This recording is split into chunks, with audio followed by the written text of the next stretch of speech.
প্রিয় বন্ধুগণ, আজকে দাদার আয়োজন হবে। তোমাদের কোনো দাদা আছে আমাকে জিজ্ঞেস করতে পারো, আমি তোমাদের দাদার উত্তর দেব। আমি পারবো ভাইয়া। ঠিক আছে, তুমি তোমার দাদাটা বলতে পারো, দেখি আমি উত্তর দিতে পারি কিনা। এমন কোন জিনিস মুরগি ডিম পারে, হাঁসও ডিম পারে, কিন্তু এমন কোন জিনিস আমাদেরকে দুটাই দেয় একসাথে? খুবই কঠিন দাদা, তারপর আমি চেষ্টা করবো, একটু আমাকে ভাবতে দাও। পাইছি, মাথায় খেলেছে। দোকানদার, দোকানদারই পারে দুইটা জিনিস একসাথে দিতে, রাইট? ইয়েস।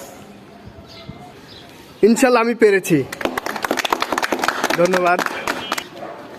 প্রিয় দর্শকগণ, আমি দাদা পেরেছি, অনেক হ্যাপি। তো ওদের জন্য শুভকামনা। তো এ পর্যন্তই, খোদা হাফেজ। পরবর্তী ভিডিওর জন্য আমন্ত্রণ রইল সবাইকে।